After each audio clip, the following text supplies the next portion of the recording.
इस वक्त हमारे साथ खास बातचीत के लिए सपा सांसद इकरा हसन है। इकरा जी, आप लोग पूरा प्रतिनिधिमंडल जा रहा था और वहाँ पर आप लोगों को रोक दिया गया, इसे किस तरीके से देख रहे हैं? क्योंकि हाउस अरेस्ट भी किया गया और ये बात भी सामने आ रही है कि मीडिया को देखकर जो है वो पुलिस रुक गई, उनके पास लाठी डंडे भी थे, ऐसा बताया जा रहा है। आप इसे किस तरीके से देख रहे हैं? जी, हमारे राष्ट्रीय अध्यक्ष माननीय अखिलेश यादव जी के निर्देश अनुसार एक 15 जनप्रतिनिधियों का डेलीगेट बनाया गया था और ये प्रतिनिधि मंडल अलग अलग जगहों से बरेली का रुख कर रहा था। तो हमारे जो उत्तर प्रदेश के एलओपी हैं उनको लखनऊ के पास रोका गया। हरिंदर मलिक जी, मैं, मोहिबुल्ला जी, हम लोगों को मेरठ एक्सप्रेसवे पे रोका गया। कुछ लोगों को हाउस अरेस्ट भी किया गया है। तो ये सीधे सीधे तानाशाही का सबूत है।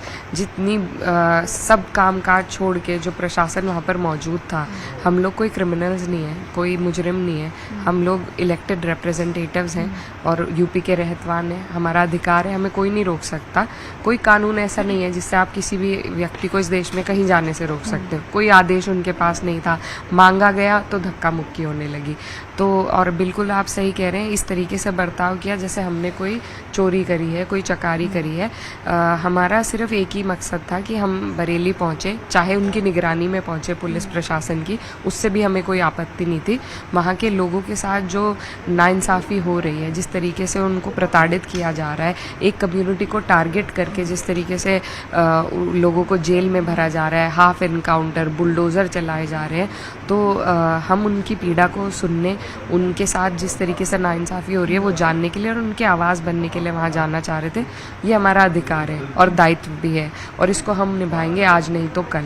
अब वहाँ पे भाजपा सरकार कौन सी ऐसी काली करतूत है जिन्हें छुपाना चाह रही है, जिसके लिए प्रशासन का सहारा ले रही है। और मेरा सवाल प्रशासन से भी है कि उनकी भी एक मॉरल एथिक रिस्पॉन्सिबिलिटी बनती है। वो लोग भी संविधान की किताब, कानून की किताब पढ़कर आते हैं और एक अपनी भी एक डिस्क्रेशन उनके पास होती है, लेकिन सब कुछ वो ताक पे रख के सिर्फ सत्ता के जो फरमान आते हैं उनका आदेशों का पालन करते हैं। तो इस तरीके से इस देश की कानून व्यवस्था नहीं चल सकती। ये देश आज भी लोकतंत्र चल रहा है, इस देश में संविधान के तहत चलता है।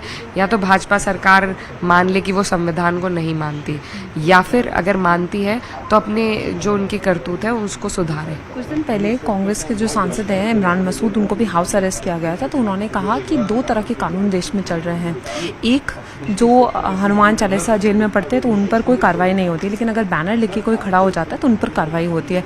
तो इसको आप किस तरीके से देख रहे हैं, क्योंकि उनको भी हाउस अरेस्ट कर लिया गया? जी बिल्कुल, देखिए, सभी, चाहे वो प्रशासन हो और सत्ता तो है ही, दो दृष्टि से लोगों को देखने का काम हो रहा है। क्योंकि भाजपा सरकार, खासकर उत्तर प्रदेश में जिस तरीके से इनका शासन चल रहा है, इन्होंने कोई काम नहीं किया है, कोई विकास नहीं किया है 10 साल में। इनके पास चुनाव में जब 1 साल बाद जाएंगे, कोई रिपोर्ट कार्ड में ऐसा कोई मुद्दा नहीं है जिसके आधार पर ये वोट ले सके। इन्हें अपनी सियासी ज़मीन खिसकती दिख रही है, क्योंकि पीडीए परिवार मजबूत हो गया है, समाजवादी पार्टी लगातार बढ़ोतरी बना रही है, तो ये उससे बौखला गए हैं। और अब वापस जो इनका पुराना एजेंडा है हिंदू मुस्लिम करने का, उस पर उतर आए। उसके तहत जो कम्युनिटी कुछ कह भी नहीं रही है, प्रोवोकेट भी नहीं कर रही है, मुस्लिम समाज को इस तरीके से प्रताड़ित किया जा रहा है। आई लव मोहम्मद में ऐसी क्या अभद्र बात है जो किसी को बुरी लग सकती है? ये इतनी बेहुदगी पे उतर आए हैं कि अब अगर मेरे सांस लेने से भी दिक्कत होने लगे, उसका कोई इलाज नहीं है। तो आज आई लव मोहम्मद का कोई बैनर लेके खड़ा है, कल को कोई आई लव महादेव का ले ले, आई लव श्री राम का ले ले, आई लव वाहिगुरु का ले ले, आई लव जीसस का ले ले। इसमें किसी को क्या आपत्ति हो सकती है? लोगों पे ये भी आरोप लग रहा है कि आप लोग वहाँ जाएंगे तो हिंसा बढ़ जाएगी, आप लोग माहौल ख़राब कर देंगे। पहले भी हमें संभल जाने से यही बहाने बेफिजूल के बना के रोका गया था। उसके बाद हम दोबारा वहाँ गए और कोई माहौल में खराबी नहीं आई थी। हमने बात की, जाना वहाँ पे क्या घटना घटी, उन लोगों की मदद के लिए आश्वासन दिया, एक रिपोर्ट बनाई जो आगे राष्ट्रीय अध्यक्ष जी तक पहुँचाई। वही हम इस बार भी करना चाहते हैं और करेंगे हम। ये कब जाएंगे बरेली? बिल्कुल, आज नहीं कल हम ज़रूर जाएंगे। ये कब तक रोक सकते हैं? कोई आधार ही नहीं बनता है हमें रोकने का। ये सिर्फ अपनी काली करतूतें छुपाना चाहते हैं और इनका टाइम अब पूरा हो चुका है। इनको पीडीए परिवार मजबूती से जवाब देगा और सत्ता से बाहर करेगा। और जिस तरीके की बयानबाजी, समाज में भेदभाव और विभाजन करने का जो काम हमारे भाजपा के नेता कर रहे हैं, तो इस तरह का जो उनका आचरण है वो लोग ज़्यादा दिन बर्दाश्त नहीं करेंगे। 27 में हम सब मिलकर पीडीए परिवार परिवार इन्हें सत्ता से बाहर करेगा। बहुत शुक्रिया हमसे बात करने के लिए। कैमरामैन पुलाक के साथ फराह खान, न्यूज़ 18 दिल्ली।